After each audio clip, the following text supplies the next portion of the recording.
Before I begin, I want to say thank you to all the elders that are out here. And I want to give a special thanks to the elders before me that have helped me on my path, and my grandchildren. And I happen to have two grandchildren that come here to Brown, and Sharente is going to help me with this. I've worked at our language, and that being on our land, to be able to offer a prayer in our language, the Narragansett, is so important to me. And I wrote this prayer, and it's looking at the four directions and giving thanks to the Creator, to Katantua, for all that gives to us, and give thanks for it.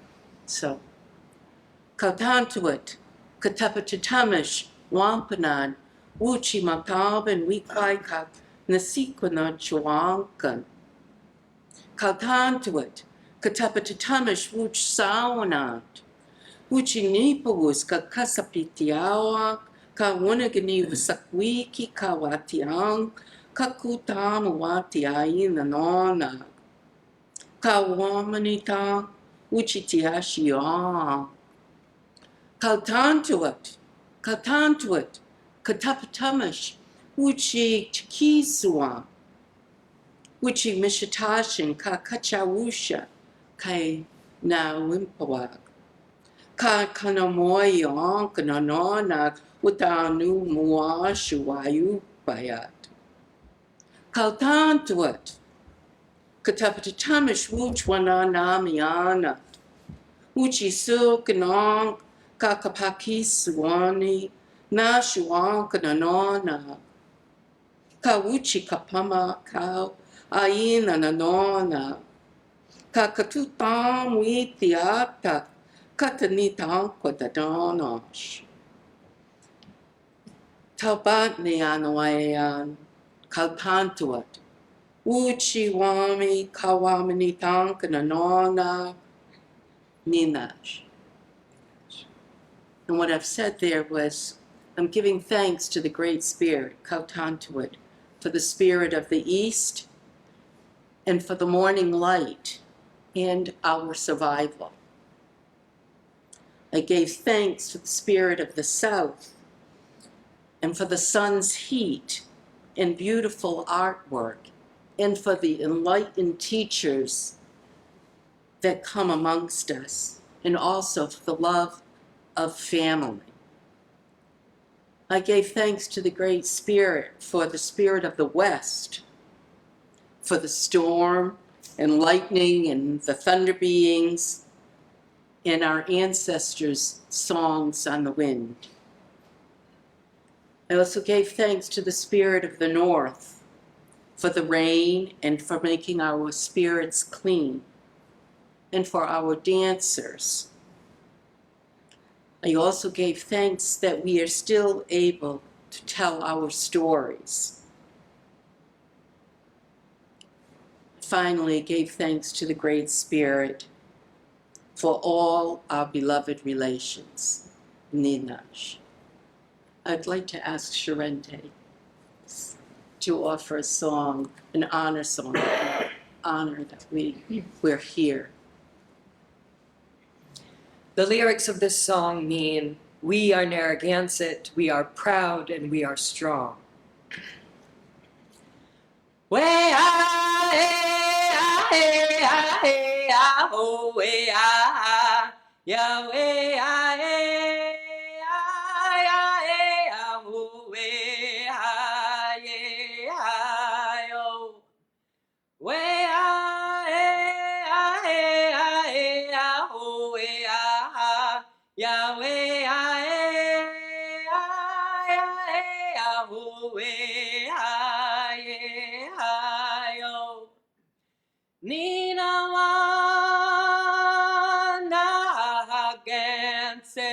Na menakaya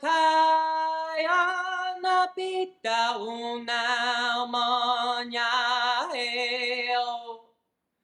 Wea ea ea ea ho ea.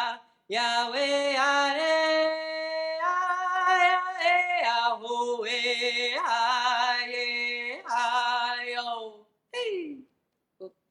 Nina.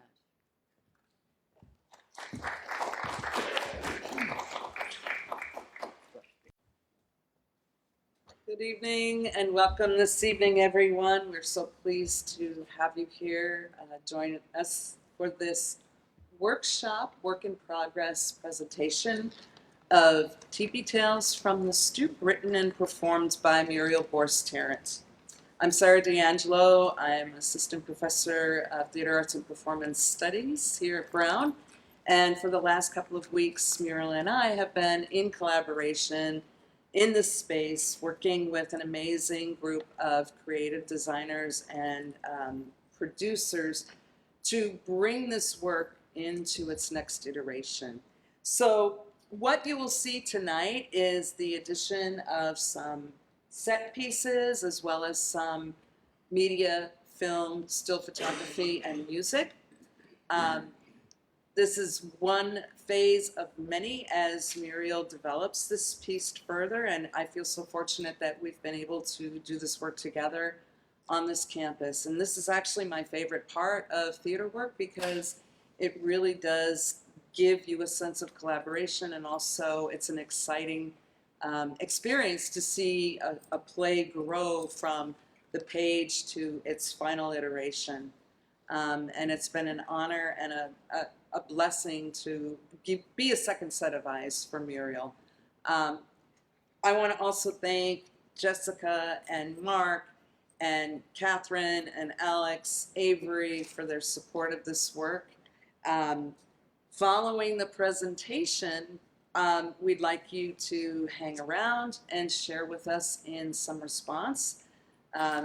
You are an important part of the process, and your feedback and insights to what you experienced tonight with this iteration is also part of the development process and valuable to Muriel taking her work to the next step forward. So I hope that you will remain and ask some questions and hang out with us. Please laugh. This is funny. And please be generous with your responses because you are absolutely part of this as much as Muriel is a part of this on the stage. She wanted me to say, the way that you see this presentation tonight, you'll never see it again like this. So that's just to say that you are an important aspect of the development of this work. So thank you once again for coming this evening and being part of this work. Please, silence your cell phones. And please enjoy Teepee Tales from the Stoop, written and performed by Muriel Borst-Tarrant.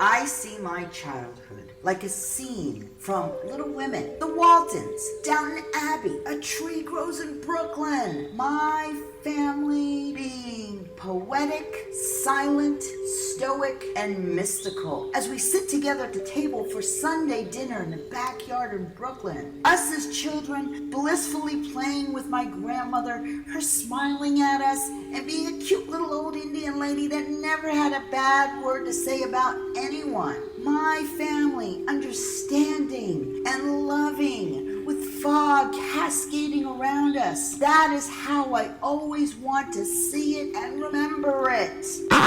But the reality is, it was nothing like that. Nothing. Is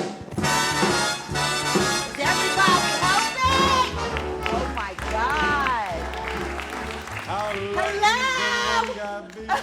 I'm doing a show here. Oh my God, a non-Indian audience. All right. All right, when I say everybody hoping, everyone say okay. Is everybody hoping? Yeah. Yes. Say yes! Everybody help me. Okay, say, all right, are you all here? Or how about this one? How are you wild Caucasians doing tonight? Don't laugh, say yes. How are you wild Caucasians doing tonight? All right, my God. I realize we're in Brown, and I realize, we're at academia. But out with the show. I just want to tell you is that when me growing up, it was always hot. It never rained. And if I wanted to get wet, my mother hosed me down like a dog in the backyard. If I really wanted to get, my mother would throw me in front of the fire hydrant. It was so noisy all the time because we lived down the block from a freaking fire station. From 3 in the morning to 3 in the afternoon. Ram, ram, ram, ram, ram. My family yelled all the time.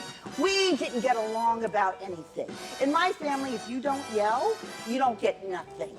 Nothing. My sister didn't talk for 2 years, and I swear she could eat. My mother is now deaf because I think there was so much yelling. But you have to understand, this was New York City, New York. Everyone in New York yelled back then. Everybody. It's just something we're really, really good at. And in Brooklyn, where I'm from, the forte on our block was dinner time. Now, dinner time was like an opera. The first yell would come. The window would go up, and someone would yell, Dominic! Then the second window up, and it was, Joey! Then the third one, Carmela! Teresa! And it went from house to house to house to house. So when it was my turn to eat, we were Indians, we ate at 8, we didn't eat at 6 like the Italians. Why? I don't freaking know. I always hoped in a better world that my mother wouldn't embarrass me when it was time for her to call me for dinner.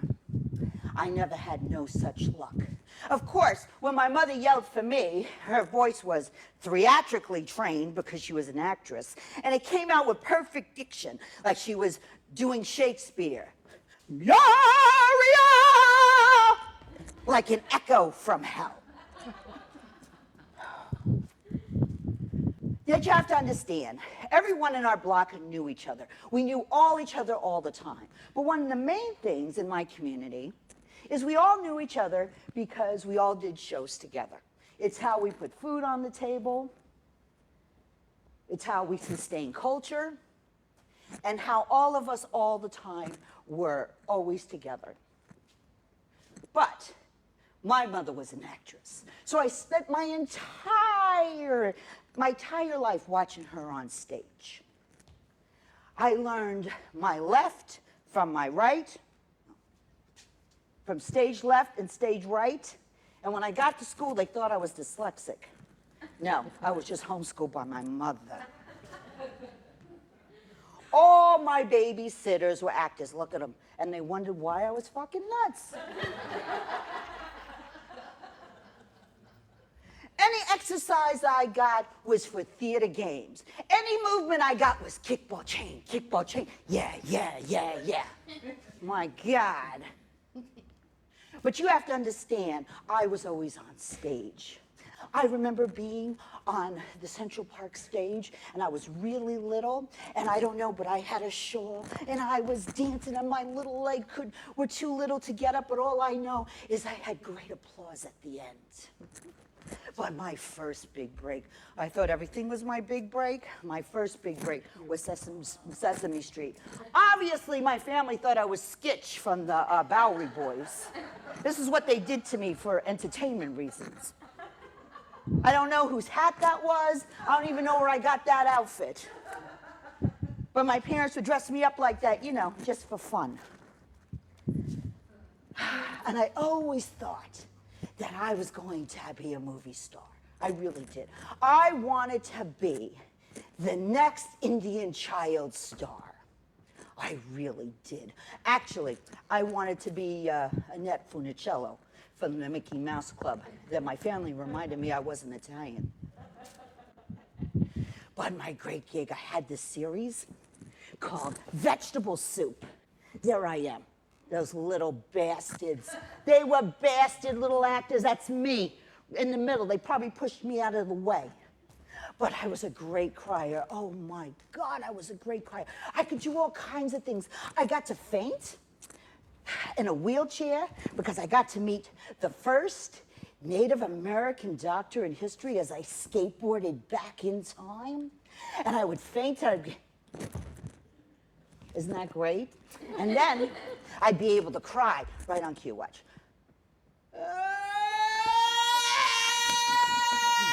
Isn't that something?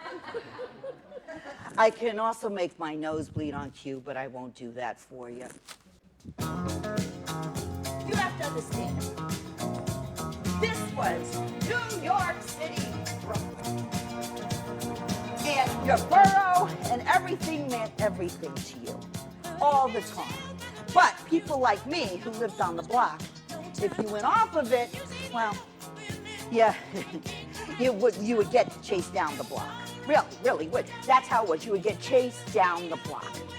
So what would happen was you'd be going somewhere and all of a sudden you'd be in the middle of getting something at the candy store and someone would think you were Italian and they were Puerto Rican, you get chased down the block. I would go to the other candy store and the Italians thought I was Puerto Rican and I get chased down the block. I was like in this bizarre version of West Side Story.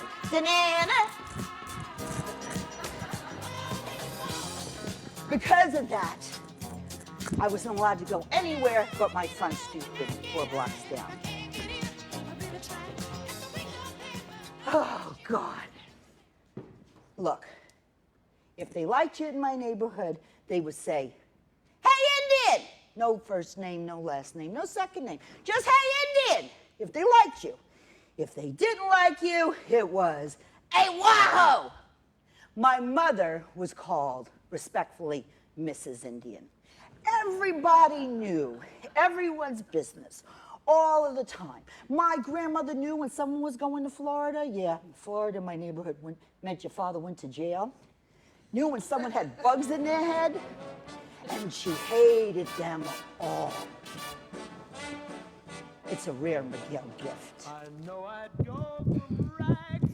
Now, you have to understand, on my block, if, let's say, a car was parked in front of, pesky fire hydrant, let's say, a guy from next door, usually named Sully the Thief, and he would come down and say to the cop, if he got a ticket, he would say, "Hey, we don't do that here!" And he would rip up the thing. You gotta understand, we didn't have crime in our neighborhood. Yeah, I know, we had the mafia. That's how you learn how to say it growing up with the mafia. There was the mafia. We had, oh my God, this lady is so interesting. You think I'm very interesting, don't you? My God, yes, I don't talk like every other Indian, sorry. But you can laugh at everything. Oh my God, this audience, are you gonna laugh or what? It's very funny, all of this. I'm not doing Shakespeare here. Oh my God. But you have to understand the history of my family. Now, the thing is, with the mafia in the neighborhood, we didn't consider that crime. You have to understand, we thought it was very organized with a bunch of really nice guys, who bought raffle tickets to our shows, who came to our powwows, who came to our weddings and gave money at funerals. Now, they used bats back then, but who didn't?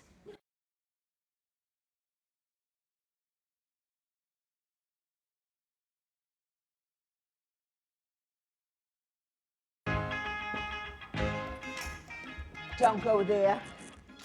If you do, my mother will throw water at you. She's famous for it, We lived in a 3-story brownstone that had a flagpole in front that was given to my Uncle George during World War I. The house had been in my family since my great-grandmother, when Brooklyn was considered the country. My grandmother was born and raised there with her brothers and sisters. My mother and her two sisters were also born in the house. The TV tale goes that there was a petition going around, so we didn't buy the house. But if you know my family, we don't get kicked out of nowhere for nobody! Downstairs, look at my grandmother. She looks like they killed Sonny on the Causeway. The downstairs always had someone sleeping on the floor in a sleeping bag. Some wayward Indian from West Bubblefuck somewhere that was probably hiding guns. Why? I don't know. We just weren't weird enough. And there was always guns to hide because there was always a revolution. You know, in the 1970s, everyone had a revolution. And sometimes a big fight would break out, usually between my parents, where they fought about their personal revolution, their marriage.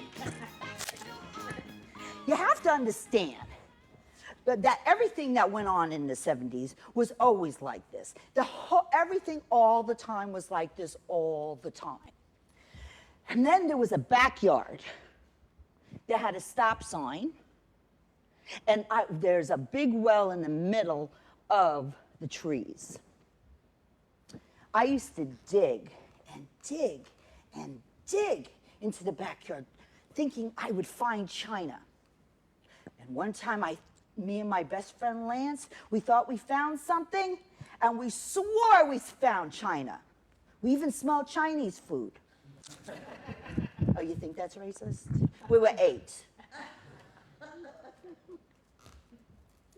So the teepee tale goes that my grandmother went and she dug into that backyard and she got these little eggs and she brought them into the house and she brought them into her mother. And all of a sudden the eggs hatched and they turned into little snakes. And my great-grandmother threw them on the ground and stomped on each one of their heads. Yeah, we're a tender bunch. I was also told that the bottom part of the house was a servant's entrance, you know, like Downton Abbey. Because we are really Victorians. And my great-grant Ida, who was an old maid, wasn't permitted to marry because Grandmama said he didn't come from the right social station. In actuality, she was going to marry the family pervert, and she wasn't allowed to. Oh, what? Come on, grow up, give me a break. Half of us are Indian here, half of us have family perverts, believe you me. Also, the last part of the house, Grandma told me one time that it was already haunted before she moved in there. And one time she went to the bottom of the house and there was all different furniture and it was in a different time period. And she looked and it vanished to back to where it once was. One time I was digging in a back closet and I found these little boys' clothes. And I asked my grandmother about it, and she said it was her brother who died of cholera or something. But what I remember was that I used to play with that little boy with those clothes on. And I thought him my imaginary friend. You know what I say about that? Ew.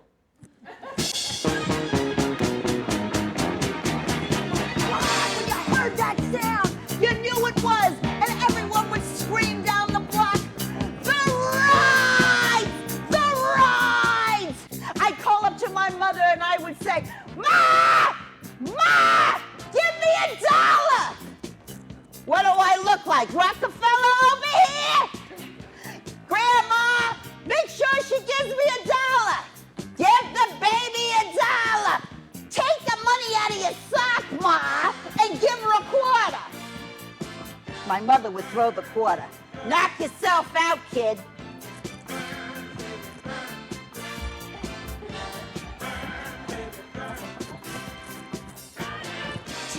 the King Kong, and these rides. There were these broken down carnival rides, and there were $1 up to 25 cents.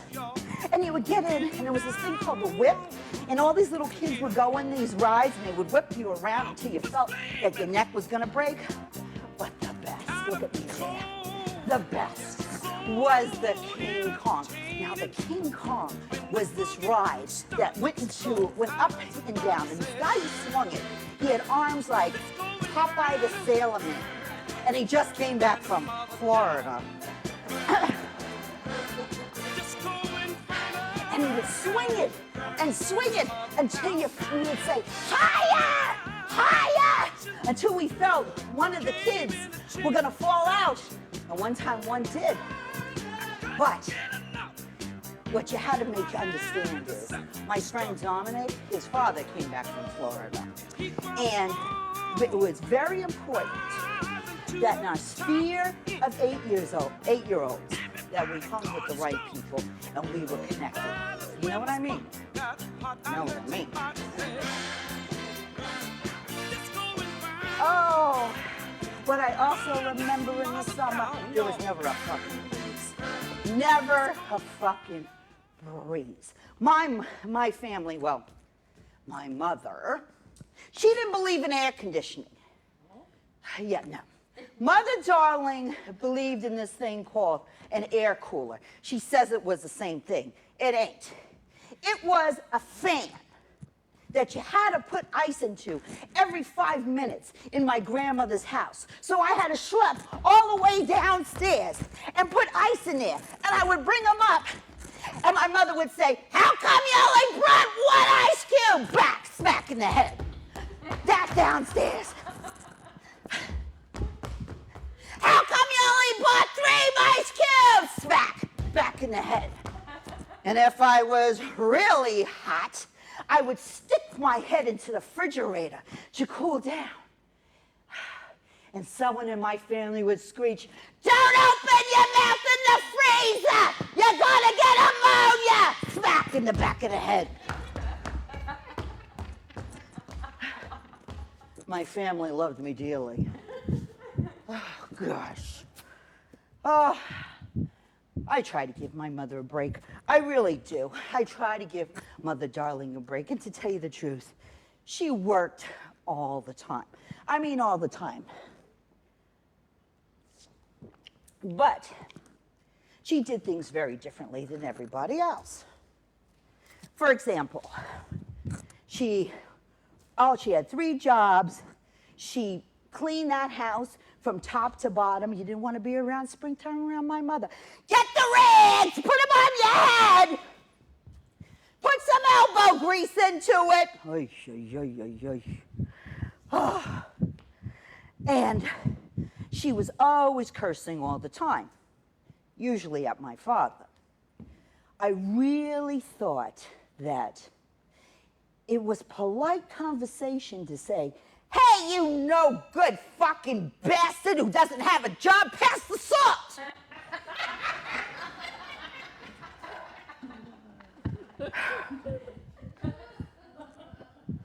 Well, my mother and father, I assumed, loved each other at one time. Oh, look at them. Look at, don't they look lovely?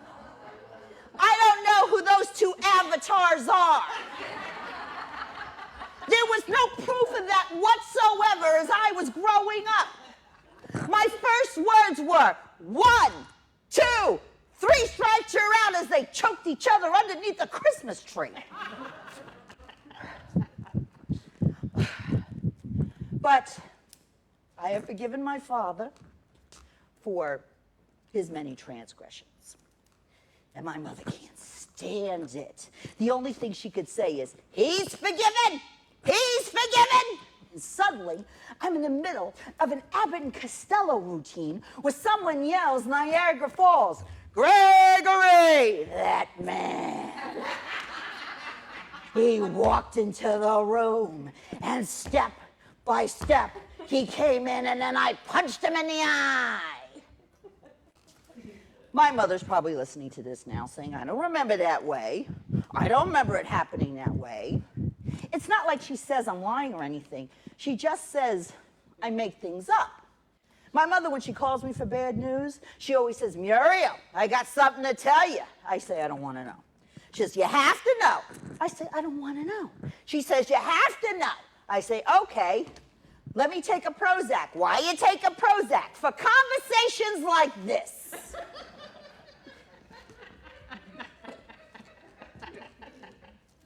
But guilt. My mother, she has it down to an art form. It is so subtle, she doesn't even know it exists.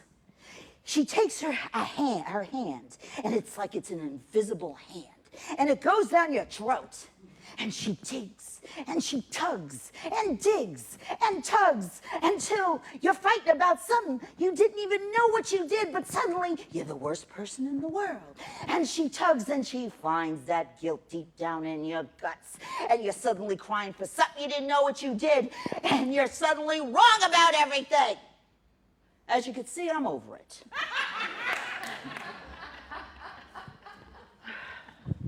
But to give my mother a break, my mother was ahead of her time. She was an activist, not only an actress, but she was, more like a revolutionary on the side of Lenin. We couldn't eat grapes because, we were in allyship with Cesar Chavez, go Cesar. Yes, indeed. And when we would go to the A&P, my mother would come with little picket signs and put it over the grapes. Why? I don't know, you say, you think that's normal, lady? You sure you're not related to me somewhere? I am from New York. I don't need help.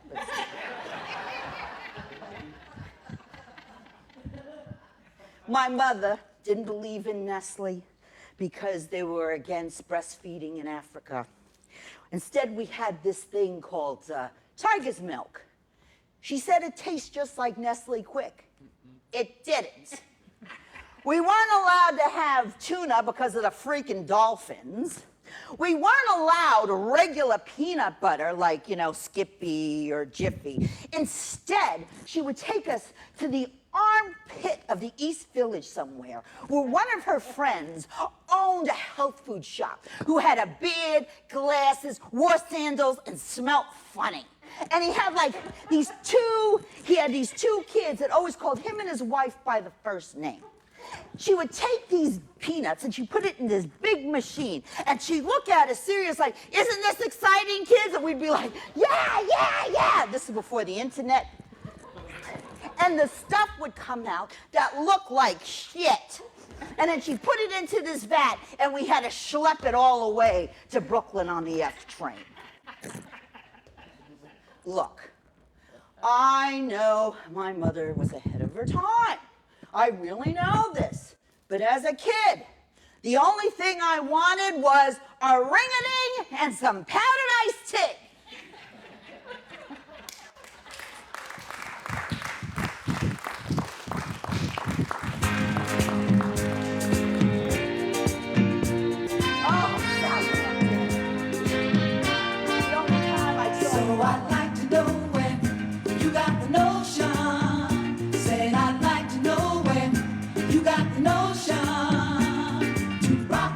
Don't rock the boat, baby. Rock the boat. I don't tip the boat over. Rock the boat. I don't rock the boat, baby. Rock the boat.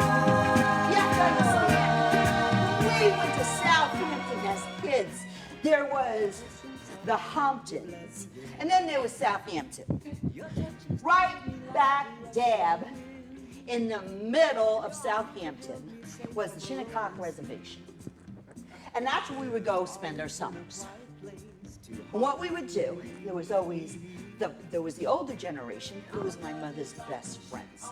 There was Gag, Auntie Ro, Josephine, and Uncle Louie. And then there were my older cousins. There was Kenny, Tiger, Mog, Beck, and Holly, who we called Swing. And what we used to do was our little game. And we were regulated in the kids section. And that was me, Kev, Lance, and Rach. And we would be there for all the parties and everything. But my older cousins, they loved to terrorize the town of Southampton. They would go in and tell everybody and remind them that they were on stolen Indian land every summer. My cousin Beck was known to beat a white girl or two in front of McDonald's, but only if she dated an Indian. But the best was when we got to see a real live Indian in front of the black and white. There was a song called Red Going On, and we called everybody. We're like, Indians are on television! Indians are on television. Indians are on television. Indians are on television. We all went around to the black and white, and we all sat around, and they started to sing.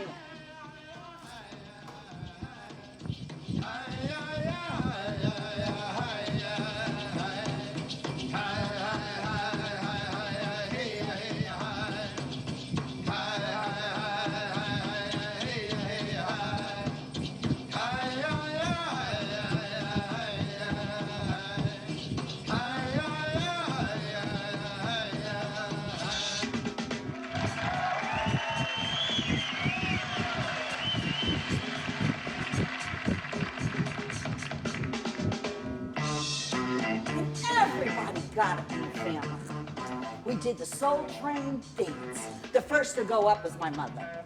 She did the pony for everything. What? See, kids, look what I can do. I'm cool. Then there was Gag, always had a bad hip. And she would dance like that. Then there was Auntie Rowe, who would just dance like this. And then there was Uncle Louie, who was always sauced. And he always had a gin and tonic, and he danced. Then my cousins came out, and they danced, and they did the bum. And then me, Kev, and Rach, and Lance, we did the bust up because that was the latest dance.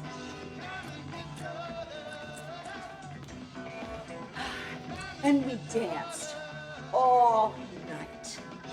And to us, that was better than Stevie Wonder.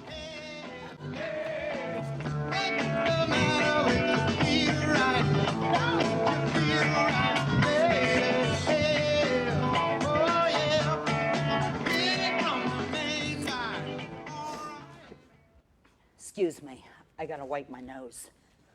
There's no lights in here. I think I'm having a flash. So, go with me. Yeah, young ones. Please, don't get old, but what's the alternative? I mean, look, your vagina falls. No one tells you that, but your vagina does fall. One time, my girlfriend Faith, she called me up. She said, I think I stepped on my vagina. It was a slipper.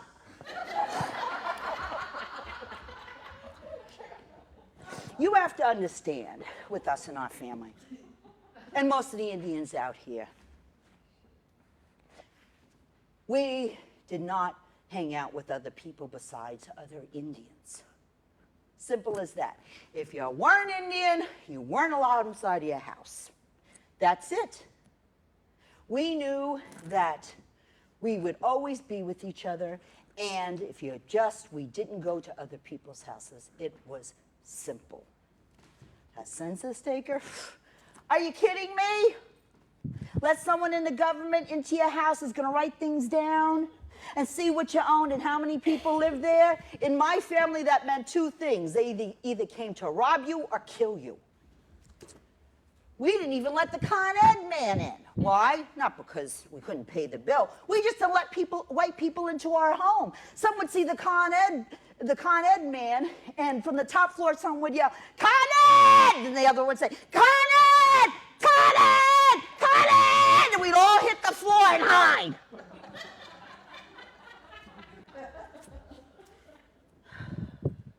Culture was everything to us. Friendships was everything to us. We knew it was a clear line between us and them, always.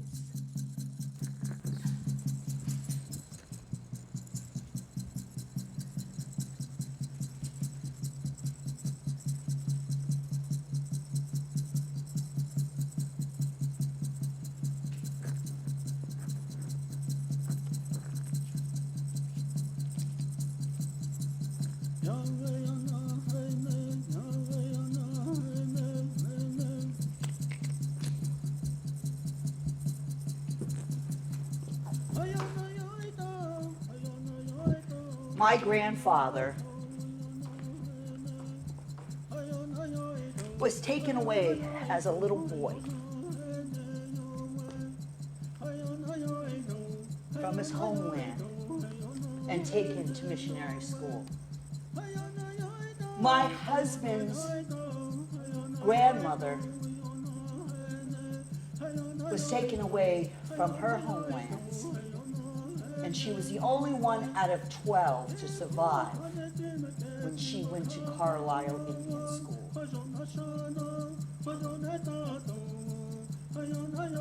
These are what they call the dark times. You have to understand that the generation before me, my mother's generation, were very damaged by this still. Our grandparents talked about a time that was on only history books and was taught only once a year during Thanksgiving. We were thought of as mystical unicorns that once lived and vanished, and we became part of the melting pot of New York City and the United States. My mother told me one time that her and her friends, when they were young, Indians came to New York City all over for work. And this is when the US government didn't allow us to do our language, our culture, our dances, and giveaways, when it was outlawed. And it was right after boarding school that these elders came to New York City. They not only came for work, but they taught them all these different dances and songs that wasn't even from their tribe, because they knew it couldn't be lost, and it almost was. So they taught a generation that not only wanted to learn, but needed to learn.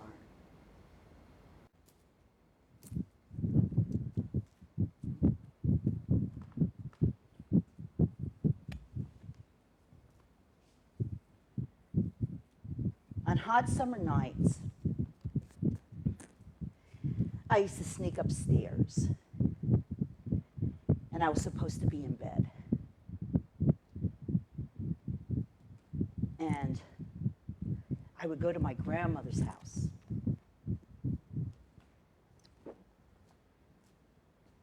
She'd be sitting at the table.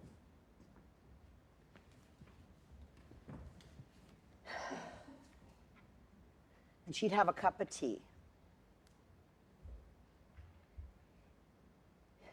And she'd be reading tea leaves.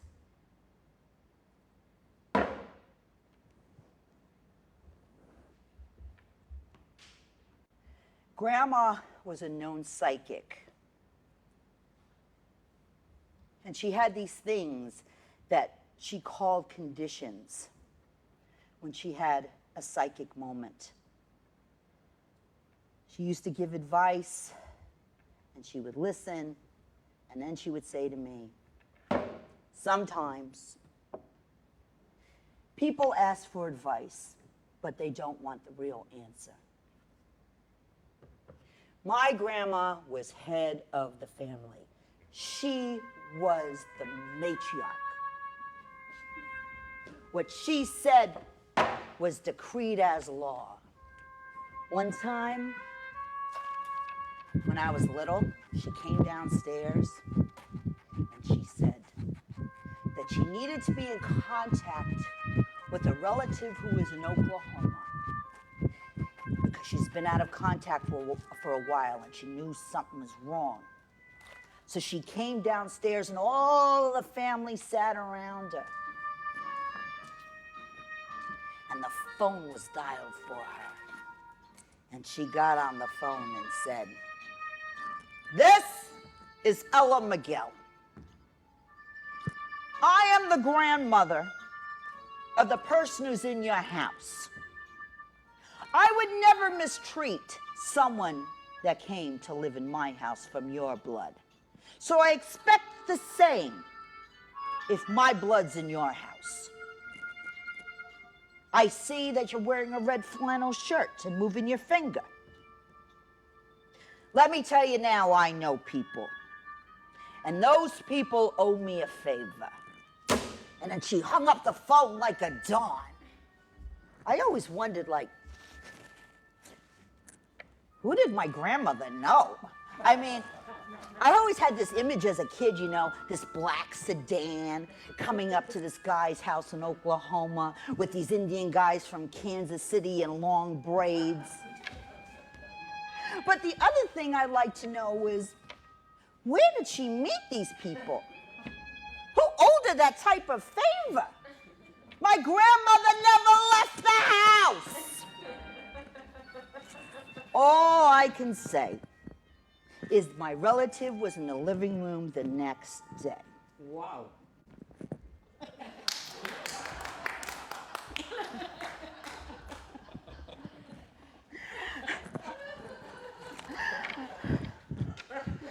Oh, God.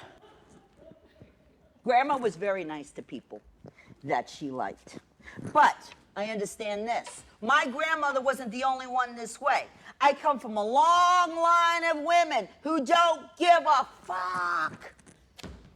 We do not care. My grandmother was nice to people, but she was only nice to people she liked. And she didn't like most people, so you get the idea. My grandmother was respected, even revered in the community. That didn't make her cuddly. You know, it wasn't like a spoonful of sugar makes the man. No, that wasn't my grandmother. My grandmother had rules about certain things. You know, she had rules about family and law. I mean, she was worse than the mafia. She even had the same lingo. She spoke in terms of one of us, one of them, one of theirs, our family versus their family. Who's that family? I don't vouch for that family. Vouching, very important to my grandmother, meaning I do not know those people and I do not vouch for their actions. Now, if you happen to wrong a person she didn't like, that she loved, they were dead before their death. For years, I thought people were dead, and they would show up, and I would say to someone in the family, "I thought they were dead," and they would say, "They are," to her. One time, an elder died in our community that she had a feud with since 1926. The poor woman died in 1976. And when we got the phone call, she had one word: good. And then we only sent one representative of our family to the funeral, and that was a Miguel message, meaning we forget nothing. Grandma would say, it's the Christian thing to do, to forgive. But look what happened when Jesus forgot. Look what happened to him.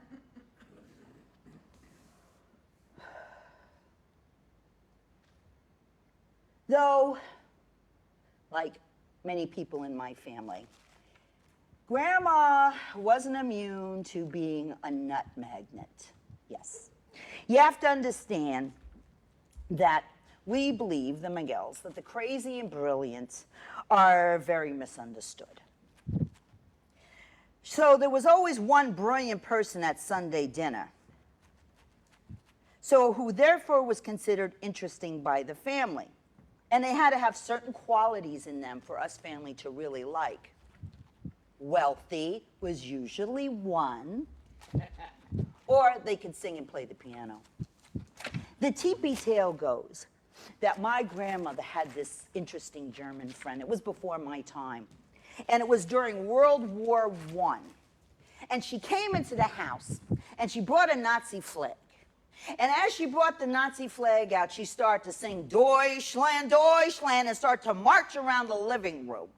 And my Uncle George, who fought the Germans in World War I, took the flag and threw it onto the ground, stomped on it, and spit on it and said, "Get out of here!" Even our family has limits. But my grandmother, like all Indian grandmothers, had rules about death and dying. There is a difference. Don't look out the window. The spirits will come and you'll die. Don't pick up food on the floor. The spirits want it and they will get you, and you're gonna die. Cross the street. It can mean death, and you'll die. Don't put your purse on the ground. That means all your money's gonna go, and you're gonna die. Cross the street. Here comes a nun. She can cause death, and you're gonna die. A lot of death, let me tell you. You have to understand, everything, I believed everything my grandmother said. I really did. When she put her hand on her heart and she said, God's honest truth, I knew it had to be true. But then again, I learned last week that the Irish slavery ring she said was around the corner never existed. There are people who came to my family for Christmas dinner, and they said they were never seen again.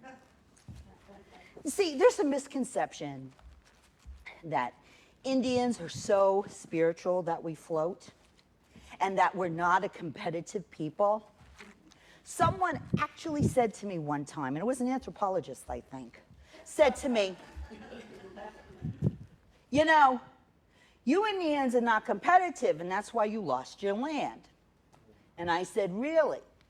Excuse me, it was stolen, stolen, stolen. Oh, see, they like that one. Jesus Christ. But my family, you know, when it comes to competitiveness, I have one word for that is, are you fucking kidding me?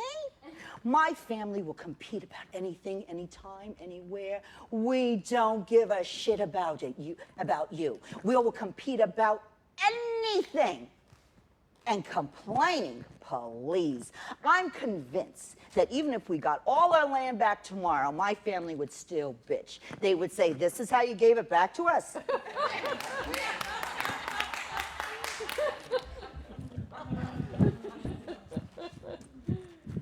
There's been times that, you know, and suffering, please, suffering. My family doesn't care about your suffering. They don't give a shit. They don't care about your ups and your outs and whatever the fuck's going on with your generation. We don't give a shit. My aunt one time, she fought with a little gray-haired rabbi that survived the Holocaust, by the way. And we were at a Seder. Yes, my aunt was at a Seder. Another play, another story. She was once Jewish. And she said to this rabbi, hey, you, suffering's not a competition, but if it was, we win. I personally think we tolerate each other, you know, me and our family, is because it has to do with the olden days and, you know, when they were chasing us around in the woods, you know, like The Walking Dead. I really do, because we wouldn't tolerate each other for any other, you know, when we talk hostile Indians, they mean my family.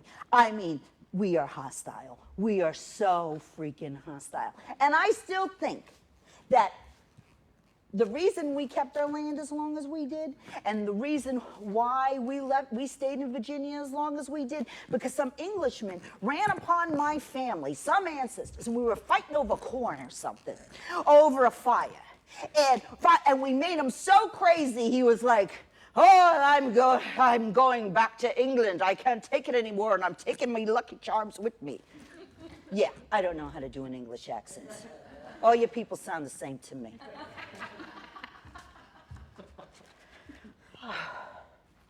But let me tell you, I don't believe that we ever want to be anything but belong who we are. And one of the main things is that we're always reminded all the time is that we don't come from horse culture. You know, us lowly East Coast Indians, you know what I mean? Usually it's someone whose father signed a treaty and they have a war bonnet and they have some great Indian name. We don't have Indian names like that. I'm Rappahannock from Virginia. We don't have great names, you know? And it's always somebody to remind us, you know, what really cracks me up is that there's somebody in the audience, maybe not this woman right here, but there's always someone in the audience that says, where are those nice people who are in Yellowstone? Yeah, my girlfriend made me see Yellowstone. I was like, what the fuck are these people talking about? I was like, they're like, a paw. He's like, yeah, Dad. They get on their horse and they go off. They kill so many freaking people. Why wasn't the National Guard called by now? But let me tell you, when you tell someone you're a Rappahannock, no one knows what the hell a Rappahannock is. No one's ever met a Rappahannock. You know, our claim to fame is that, you know, we're agriculturalists and we plant corn and we're related to Pocahontas. Really. And then there is my Kuna family. Everybody wants to know what a Kuna is because no one's ever heard of that. And they always want to know why our last name is Miguel. Okay, that's simple.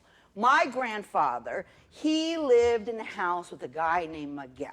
They couldn't pronounce his Indian name, so he took the last name of the guy he lived with named Miguel. I have that as my middle name. Try having that on a passport going across the border to Mexico. And when you tend to, you know, not have a great Indian name, you know, West Indians have great names, you know, Wet Beaver, Soaring Eagle, Red Plant, you know, something like that. When you come from agriculturalists, you know, we didn't hunt buffalo. No.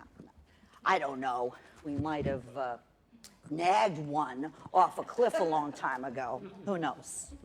But, you know, we wear deer buckskin and we wear turkey feather bonnets. Not exactly glamorous and romantic.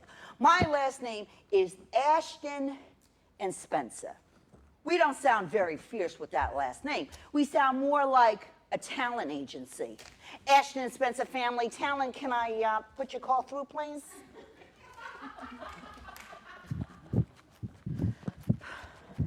But that's the thing, right? If you're not a West Indian, you're nobody. And it happens all the freaking time. And there's nothing you could do about it. There's absolutely nothing you can do about it. And the thing is when someone meets another Indian like you, they never met someone like you. You know, I mean, this is my theory about Martians. Okay. My theory goes like this. We don't know a Martian. We never met a Martian. Right? I hope nobody in this room has. But we haven't. Now, we write movies about Martians. We write books about Martians. We do television series about Martians. But if we ever ran into a Martian, and a Martian came to a movie set, and he didn't have those little freaky Martian eyes, and he have those little dangler things. And he walked in and he said, I am absolutely offended about this movie. We would be like, wow, you really do exist. Okay, but what I say is That is the same way anybody acts when they meet a Native person who is offended about anything. The white person always says, wow, you really do exist. I have so much rage, I can't even tell you. I have tons and tons of rage as an Indian woman. I can't even bring half of my rage in there. Don't you think I want to come from a tribe with a normal last name and, did Western Indian things? Do you think I really wanted to be a tribe that no one ever thought about? Now that's rage.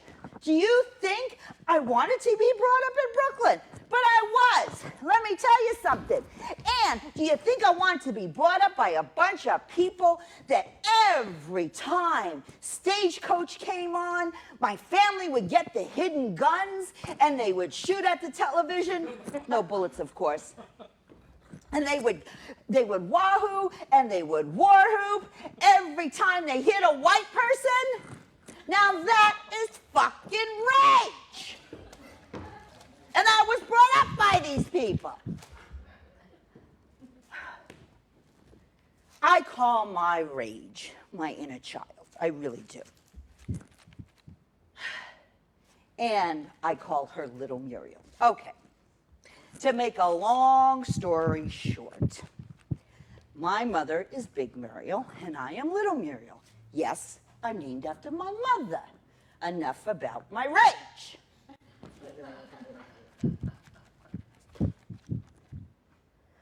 But Little Muriel doesn't escape as much as she used to. I don't let that bitch out. She's nuts. I lock her in the basement where she belongs. One of her first fiendishly escapes was during 1986, and it's famously called the Beating of the Blonde. Yeah, yeah! Her second fiendish escape is called the American Indian Community House Punch-Out. She used to come out all the time, usually lured by liquor. Her favorite is rum. My grandmother loved her. My husband was her friend, even though we put her in a headlock every once in a while. But she embarrasses me. I don't let her out because it's about things I want to forget. And I know when she's coming. She bangs and she bangs on the cellar door where I put her. The heat rises up and up through my spine, all the way to the top of my head. And I hear a whistle, and the heat takes me over. And then I can't see. She's my blood memory. She's things I want to forget. She is in my family's DNA. She's a feral child.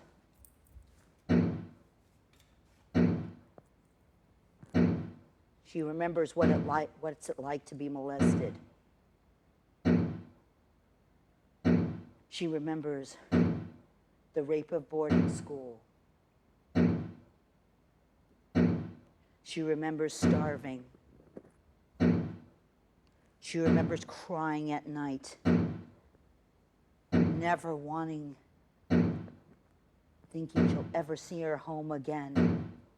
And she bangs, and she bangs, and she comes up, and she's a demon inside of my soul. And she gets her weapons from inside the basement. And she says, come on! Come on! Not today. You're not gonna get me today, motherfucker! Not fucking today!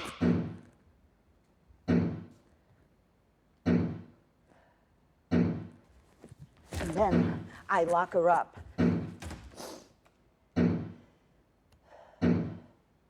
And I I know she can't come out again.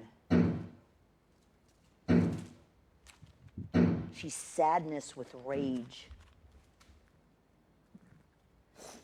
She's a demon that's unrest. She feeds on my sadness and my loneliness. I put her away, and it hurts me because I know she wants to heal. But I can't let her out again. And I know she will walk with me until the day I die. Until we'll be hanging on the moon together.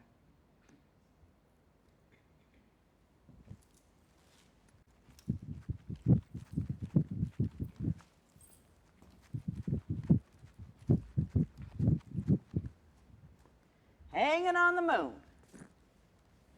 That is what my Uncle Joe would say every time someone was dead.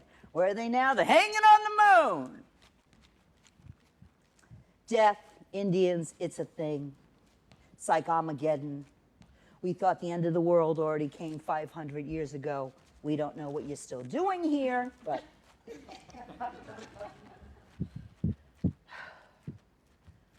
My memories of the house that I live in.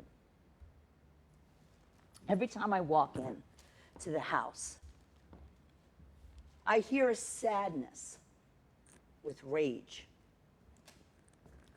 Rage of never quite fitting in, never quite being good enough, never being that right color. Always trying to get a small piece of the American dream. Always reaching and reaching for that ring on the carousel and not quite making it. One day our ship will come in. One day I'll win the lottery.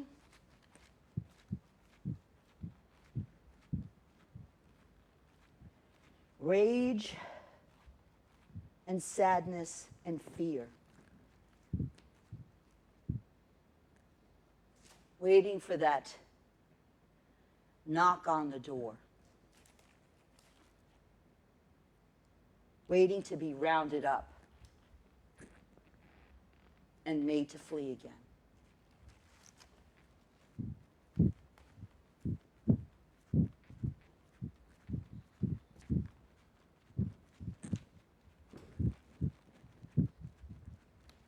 I'll tell you when little Muriel came out again.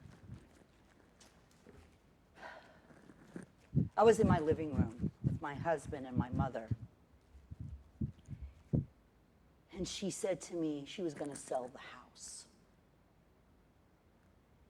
And I felt the banging coming up my spine. And then the heat coming and coming harder and harder. And I don't remember what I did or what I said, but all of a sudden, I was in the house in Brooklyn. I ran downstairs and I saw Aunt Ida and I touched her and she disappeared.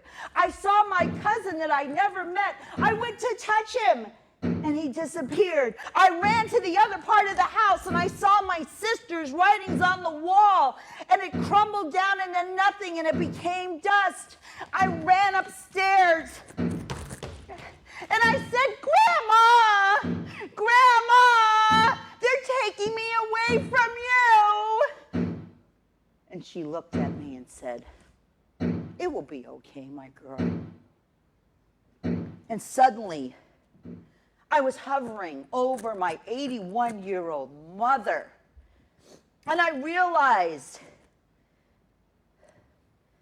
that she wasn't doing this out of spite. She wasn't doing this because she hated me.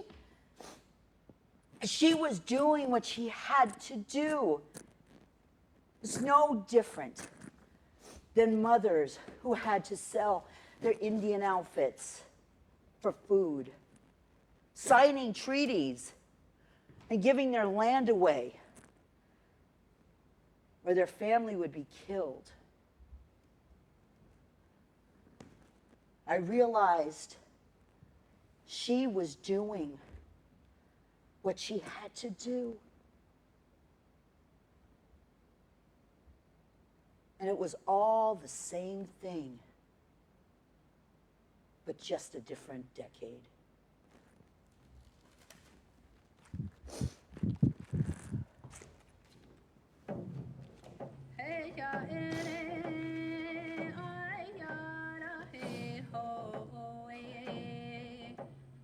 There's a running joke with us as Indian women. Everyone talks about how tough we are and how strong we are. And we laugh about it, you and your friends. We go, oh yeah, sure. And then something happens.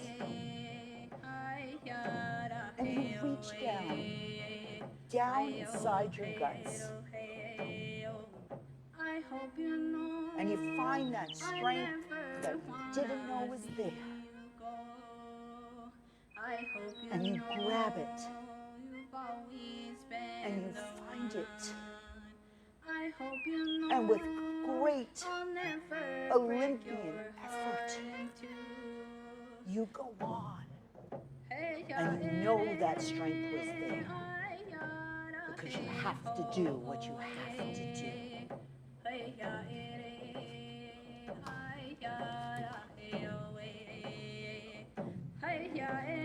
When I was little,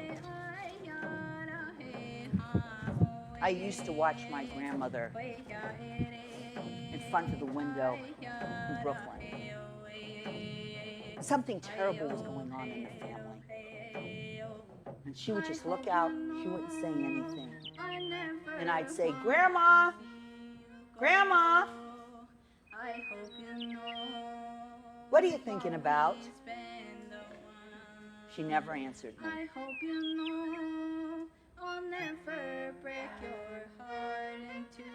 When I think about my house in Brooklyn, it's the same as when I think about Virginia. It's in my very DNA as the Rappahannock River. And so is the house in Brooklyn. But I knew that Grandma had sadness when she looked out that window. Sadness that she was the only one left. And she had to go on. And then she'd look at me, she would smile, and she would go on and do what she had to do. Grandma had memories upon her memories. But the one thing I knew is that my grandmother could see the future. The first time I went back home to Rappahannock homecoming with my husband and daughter,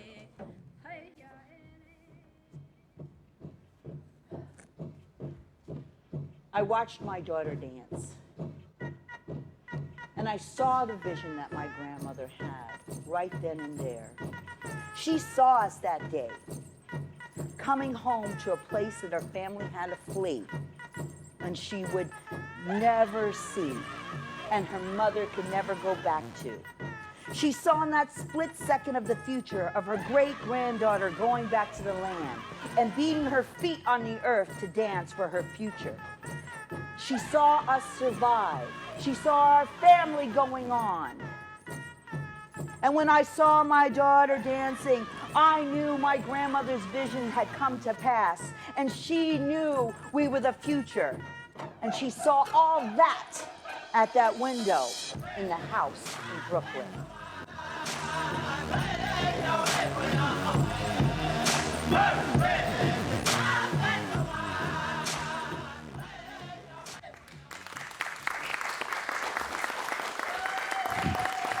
Oh.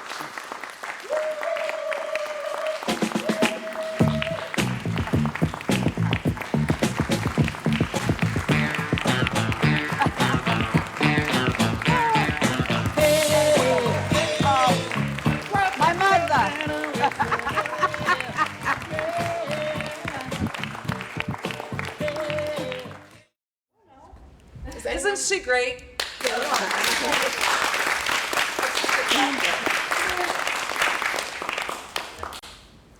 Any feedback or thoughts or reactions? Well, the thing about with the grandparents, my ex-husband and his siblings all went to them schools. And they took, their father abandoned their mother with 6 kids. And she worked a 3rd shift. And somebody reported that she was leaving the kids home by themselves on the 3rd shift, and they took the kids and put them in the boarding schools like that. And he only knew how to speak his native language because that's what he was brought up with at the home. And he was the youngest one of the youngest ones, and they beat him with not just a board, but with little nails on it, so he bled. And he didn't speak until he only knew how to speak English. And he was separated from his older brothers and sisters because they knew how to speak English because they had been in school. And when they did finally make it back home, one of his sisters didn't make it back home with him. She got adopted out because she was half white, not all Indian. So that really touched me when you know, other people there. And then your voice and your personality reminds me of my cousin Amelia that was brought up in New York, also city. But my aunt Frances and her husband were very quiet.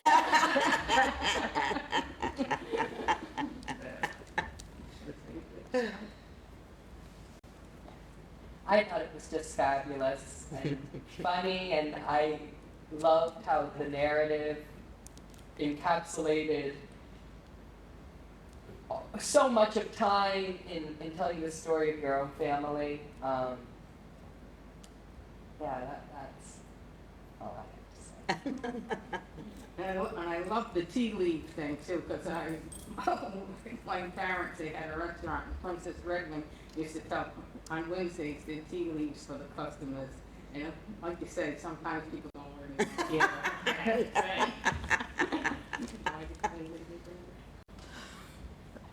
I did love it.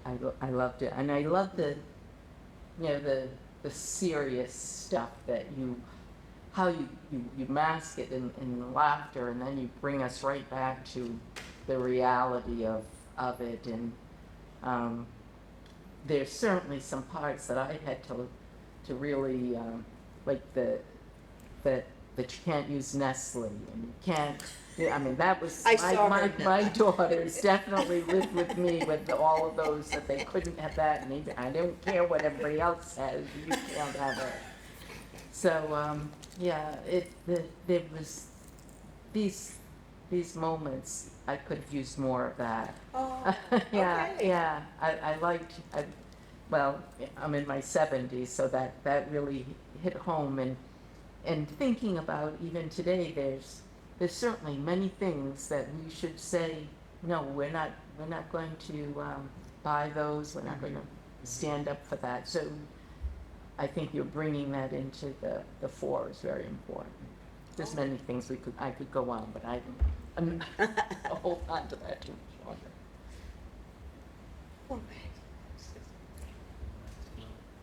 I do want to say I love the incorporation of the video and the picture collage. It just And Redbone, that's what right on. that is really. Okay. We can see. Any last thoughts? Sarah, anything you wanna add? I'm very proud of you, and it Yeah. just was, when you had me say this is going to be the last time that you see the performance like this tonight, I was thinking, no, I think I want to see this again.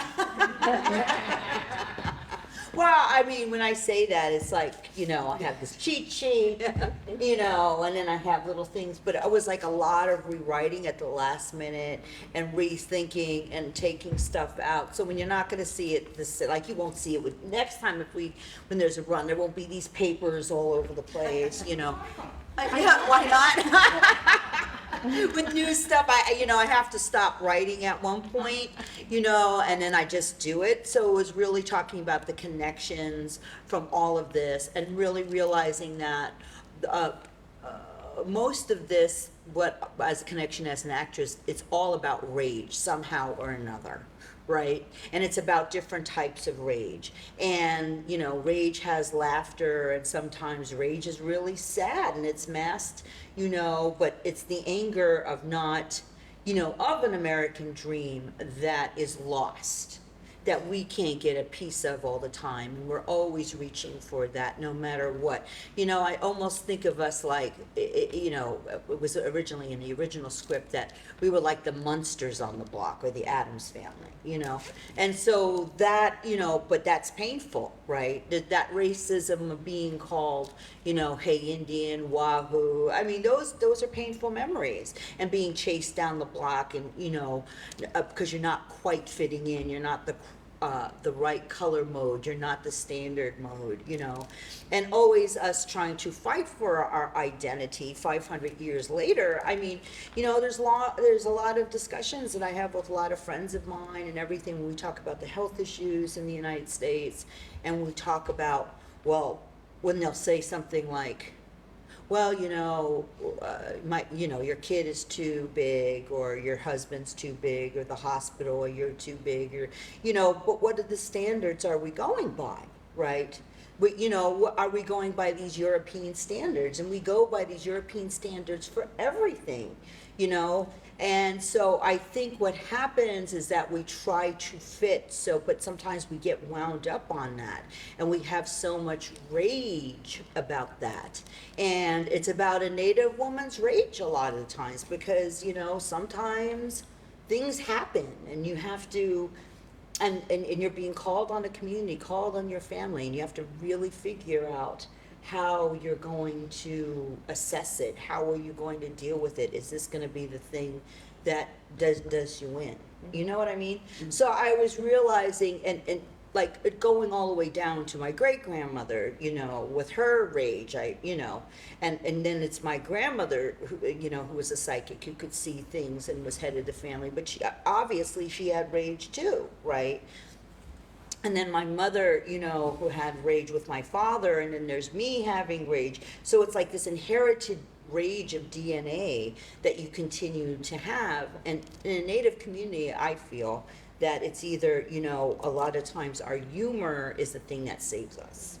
And if we didn't have a humor, you know, I don't know where we would be. I mean, there are times that we've been, you know, my girlfriends are here in the audience, or my mother's here in the audience, that, you know, things have happened, and then we look at each other, and it's so inappropriate to laugh. And then, like, when you'll be like looking at them, and they look straight ahead, they're like, don't look at me, do not look, because you want to laugh at it. It is so, because that is a mechanism that, you know, it's either you're laughing or you're crying, right?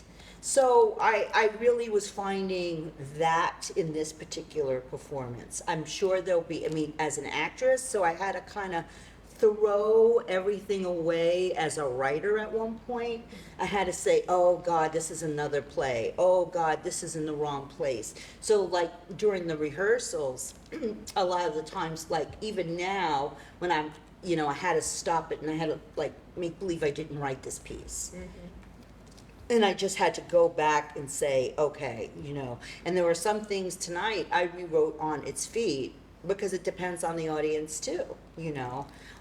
This is an academic audience, right? So you really have to bring it out. New York City audience is very different. A whole Native audience is very different. So that's when I say it's going to be different, you know. It'll probably, this is like the skeleton on how I want to do this show, and what I see and what the vision of the show is, and then from there, you know, there'll be more you know, and then, well, it's because the videos and the Come and Get Your Love and those things, and even a little bit more because it's like also the happiness of Southampton, the joy, you know, celebrating Native joy, celebrating Native excellence. That's very important to me, you know. So that is probably the next step after that. Well, I like, because we've always been talking about the 7 generations, and in your play, this little play tonight, you had 7 generations in there. Oh, okay. I didn't even count it. Okay. Could you say just a little bit about this piece as a one-woman piece? It takes so much courage and strength to be the only one up on the stage, and you had incredible moments with some audience members. Mhm. But how does the form of what you're thinking about and you sort of carrying all these stories in your own body, in your own voice, how's that Manifest? yeah, How did it for manifest? you, like, as opposed to having other people play different parts? Or I thought about that. Mhm. I really thought about that. But no one ever does and tells a story the way I want them to do it. So I'm surprised to hear you say that. this is my control freak way of doing a play, right? And the only thing I haven't, my only uncontrol freak thing I have is I have a director. If I had it my way, I'd probably direct it too, you know, and do the lights and everything because I'm a nut. So, but I think also, but it's nice to look at things and when you're reaching away from it. Why did I? Because I was. Well, first of all, you know, comedy is something I really love, right? And stand-up comedy is something I really love, and I've studied for years. And you know, and the people who influenced me, really, other than actors, were Richard Pryor and Joan Rivers. You know, those people are like, you know, the Lucille Ball sometimes. But those are people who are talking, and not Lucille Ball as much when I do sketch. It's mostly Lucille Ball and Carol Burnett. But when it comes to like this type of, it's really engaging. So it's really like a Richard Pryor, you know, and like a Joan Rivers, you know, because it's taking these painful, these really, really painful moments. And Charlie Hill is one of my big influences too. He's one of the first Native comics. So, you know, and like the first time I saw Charlie Hill was on the Johnny Carson show, and I'll remember this joke that he said he could not wait until he won an Academy Award so he could not receive it because of the bad treatment of Marlon Brando. And I'll always remember that. And I'll always remember that. Or the other joke he had was he liked dressing up like a white person during Halloween, and they would knock on the doors and they'd say trick or treaty, you know. So those things, you know, stay in my mind, and those things really has influenced. Roseanne Barr influenced my work a lot. So, you know, that is the essence of it, is taking that and offending sometimes, but then saying at the same time, yes, you're offended by this, I get it, but Native people spend their whole lives offended, no matter what, you know. You know, and then when you correct somebody and you say, well, that's why it's the whole Martian thing, because people don't know we exist, right? People just don't know we exist, and they're like, oh wow. Like for example, an example, when Bloody Andrew Jackson first was produced, and we were sitting there, and the playwright actually said we didn't know so many Indians lived in New York, and they weren't expecting this reaction. So so it's my way of saying we're here. We're more, you know, there are us who are surviving outside of reservations, still struggling. And even though this house in Brooklyn's not a reservation, but in a way it is. It's a res, right? You know, it's like you're staying in this little place, and if you leave, you're going to be hurt. So that was the idea of it. Did I answer your question? Yeah, absolutely. All answers would have been good answers. But I just also, like Sarah, I just want to say, like, the strength to do that is extraordinary. Well, thank you for that gift. Well, before you get up there, you know, you say, why didn't I go to law school? It's like, Do you? Sometimes when I'm backstage, yes, I say, "Oh my God, I'm going out here. Why didn't I go to law school? Why didn't I become a nurse? Can you imagine me as a nurse? What's wrong with you? What do you need another shot for?" Another play is forming at this very moment. You're- Me as a nurse. My mother went to school to be a nurse too. She has a medical degree. Amazing. Anything else? I do have to say, as an audience member sitting behind your mother, there was a second play happening here that was really extraordinary. The reaction and beautiful reactions to some of the photos and some of this, like that was really like, wow. And it was dark there too. Dark where? Here. I know that's where you sat.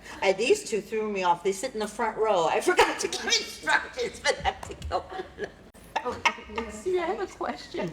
Your story about the truck that came around that had the rides, is that real? Yeah, What? that's a real ride. That comes like kind of like the ice cream truck, but it's a Yes. ride truck? It's a Brooklyn thing. Wow. Mark, So dangerous too, who's by the way. was in Benson, Not- and he remembers it, and he says, "Do you remember the King Kong?" And we were talking about that, and the guy who had these things, and it was usually someone who was connected to somebody. They were all connected. They were all connected. Something just came from Florida. Yeah. Well, the original joke, I forgot it tonight. There was so many people gone to Florida. I thought, Florida What's must be a happening in great Florida? place. Yeah. Yeah, I think that still exists as a thing, isn't it? What? People are going to Florida. And I they don't come know. back to I don't Florida. hang out with those people no more. So I don't know. I know. I don't know. Hey Muriel, What? how did you choose the stories? Shoot. Well, they They chose you. no. I was writing Don't Feed the Indians at the time. And I was with my dramaturg, with Morgan, and I would write a monologue. She'd say, "This is another piece," and we'd take it out. And then I was writing these essays, and I realized, oh, this is another piece. And I would put all these little. So half of it was written during another play. Mm-hmm. And then we took it and looked at it, and we realized that some of these stories are another play. And then even now, I think there are some stories that I would take out still, because I can't find the connection, or it's not in the right place. And some of these stories are from short stories that I put in here. So that's kind of where they came in, and I redid it. But I wrote some of this at the UN, to tell you the truth. Oh, wow, Yeah. really? And I was sitting there bored to tears. And I would just start writing things and stuff like that, because I wrote the play. I wrote Don't Feed the Indians in the UN, sitting there and taking all that language, and then going and then realizing, oh, there's other monologues in that. So that's kind of, and then I watched Joan Rivers' Piece of Works show, and I said, oh God, that's what I gotta do. She's got, it's so over the top and so mean and nasty, because she's an enraged woman, and that's what's great about her. I mean, I know she was, I don't know anything about Joan Rivers, but I mean, you know what I mean? It was like that there's a lot of pain that goes underneath of comedy. Sure. Right, all the time. So, Do you want to say anything about story weaving as a? Well, I haven't used that for this one. Well, maybe, I don't think you did. do you think I did, Ma? What? Do you think I Story story weaving. weaved in this? Oh, yeah. You do? Yeah. Okay. Yeah. It's the way you stopped, and the way things would happen, and you would go right into another thing. Yeah, I think you. Really? Oh, I didn't know that. Okay. Yeah. It was there were very smooth transitions in the memory trail, and you go back, Yeah. revisit. Like we started to get to know people in your family, and they'd reappear later And then another story would in another come, story, would and you're come. like, oh, What I liked was that you used a lot of the other things the story keeping also. You know, down the steps of the cellar, and the flames. The flames. It was all part of that story. Yeah. I was going to cut her out, little Muriel out. No. So I thought it was another play. I almost I cut it gotta out. figure out. Yeah. Yeah. You mean the rage? The rage, the little girl. The big mirror. Big little mirror, yeah, yeah. I almost cut that out yesterday, and I said, no, let me work it and let me see what comes up and how do I connect it to this, to the rage. And then I realized, I woke up this morning saying, oh, okay, I know what this play's about. Actually, I was on the toilet. Nothing like what you eat. Get things coming this yeah. It's funny when you said Big Muriel, Big Muriel, because when your mom walked in, I told her, I said, who is Big Muriel? She went, who? It's Big Muriel. She goes, oh. And you get that part, I'm like, oh. Oh, that's right. Oh, yes. Yeah, so this question of cutting that part out, you know, in the beginning, it's, you're drawing this in and it's all funny, and yet you're portraying, as you said, these really painful experiences, but you're inviting me in to laugh. Mhm. Like, and now I'm complicit because I'm laughing at these really painful experiences, and I don't know that rage. I don't know what your relationship is to it. Mhm. And so as the story continues, and now you're showing us the images from the summers, and your pride, you know, it's just deepening and deepening, and I think that rage is so important. Yeah, I realize that. We're like talking about the unspoken of rage. It's the unspoken. People don't talk. Speaking, she said last night to me, it's speaking the unspeakable. Right? Yes. And really, what is that? Where does that rage come from? Is it inherited rage? And I really felt it was inherited rage, right? Because I don't know what it means to be put into a boarding school, but I sure feel it. You know, I feel it. I can feel it. You know, I understand it when people talk to me about it, and understanding my grandfather's pain, and then seeing, you know, you know, when you realize about the boarding school system, and realize why, for lack of a better word, how fucked up we all are as another generation, and you say, wow, like, you say to yourself, this is the reason. This is the reason for all of this. And we're still trying to heal from it, right? And the the inherited historical trauma is just unreal at times, right? It is just absolutely unreal. And you can, you know, and it turns into something like, you wonder why people do things, and then you say to yourself, oh, okay, this has to be, because I don't even know where this is coming from.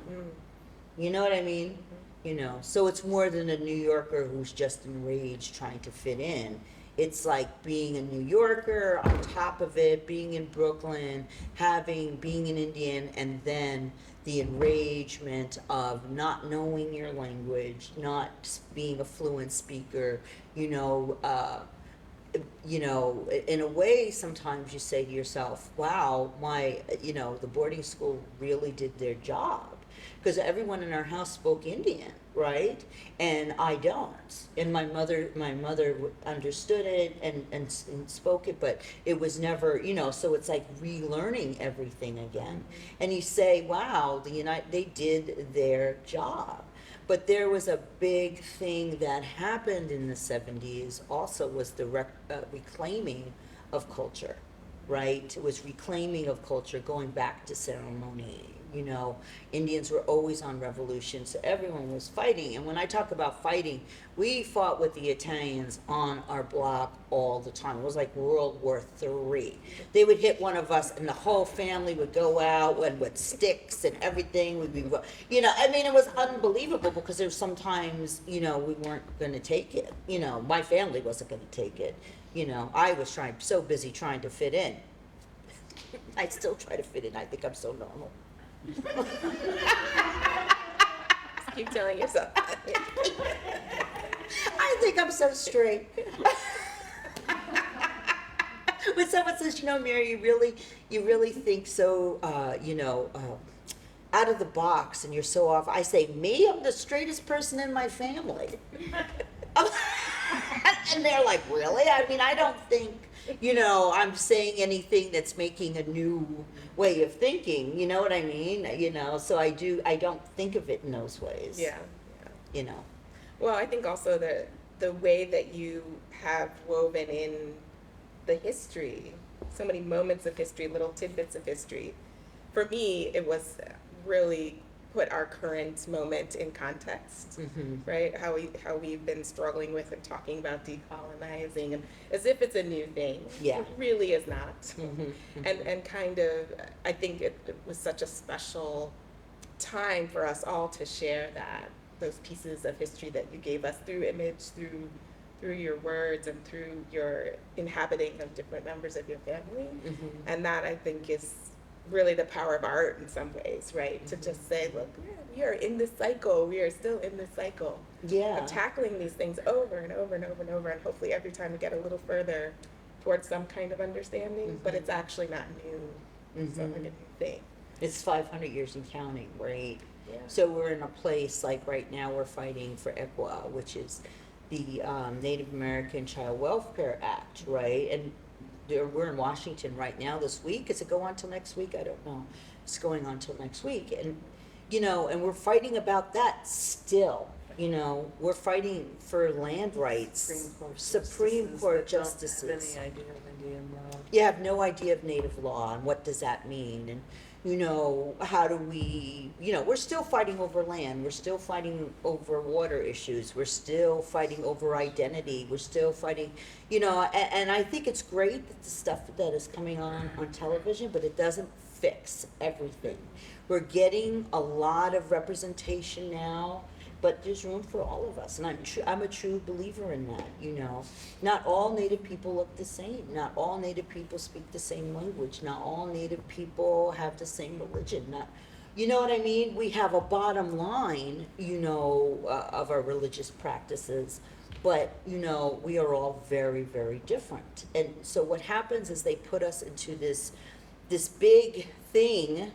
That we're all the same, right? It's like the African American community. You know what I mean? Everyone's so shocked, they're utterly shocked, or they come into a Native community and they're shocked that, we're so full, that we're so angry.